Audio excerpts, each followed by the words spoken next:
आइए स्टूडेंट, आज हम यूक्लिड विभाजन एल्गोरिथम की सहायता से तीन संख्याओं का एचसीएफ ज्ञात करते हैं। तो हमारे पास एक प्रश्न है, यूक्लिड विभाजन प्रमेयिका तथा एल्गोरिथम की सहायता से एचसीएफ ज्ञात करो।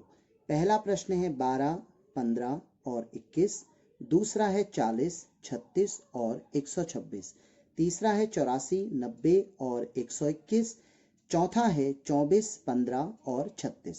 आइए पहले प्रश्न को हल करते हैं, जिसमें हमें 12, 15 और 21 का एचसीएफ ज्ञात करना है।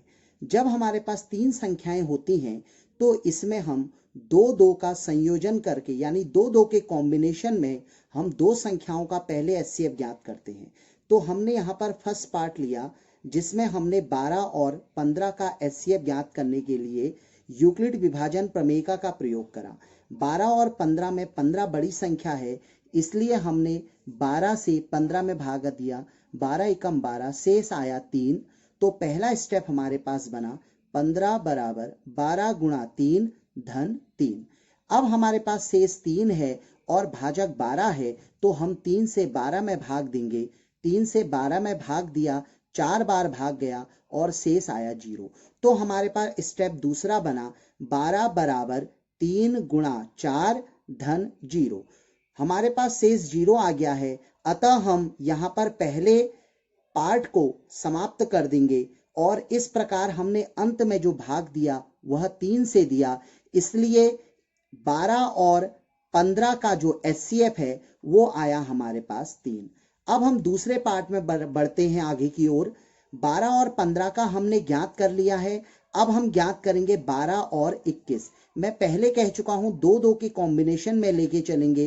पहले हमने 12 और 15 का लिया, अब हम 12 और 21 का कॉम्बिनेशन ले रहे हैं। तो इसमें हमने दूसरा पार्ट लिया।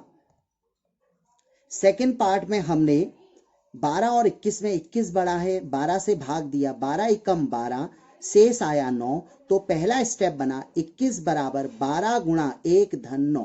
अब हमारे पास शेष 9 है, 9 से हम 12 में भाग देंगे, तो 9 से 12 में भाग दिया, 9 एकम 9, शेष आया 3। तो दूसरा भाग बना 12 बराबर 9 गुणा 1 धन 3। अब हमारे पास शेष 3 है, अब हम भाग देंगे 9 में। 9 में 3 से भाग दिया और भागा गया 3 बार, 3 तिया 9, शेष आया 0। तो स्टेप तीसरा बना 9 बराबर 3 गुणा 3, 3 गुणा 3 धन 0। तो इस प्रकार यहाँ पर शेष 0 आ गया, अतः हम इस प्रक्रिया को भी यहीं पर समाप्त कर देंगे। इस प्रकार 12 और 21 का जो एचसीएफ था वह आया 3। अब हम तीसरे पार्ट में क्या करते हैं, जो हमारा फर्स्ट पार्ट था, फर्स्ट पार्ट का एचसीएफ आया 3 और सेकंड पार्ट का जो एचसीएफ आया वो भी आया 3। अब हम इन दोनों एचसीएफ का फिर से एचसीएफ ज्ञात करते हैं, तो वह हमारा तीसरा पार्ट यानी थर्ड पार्ट बना।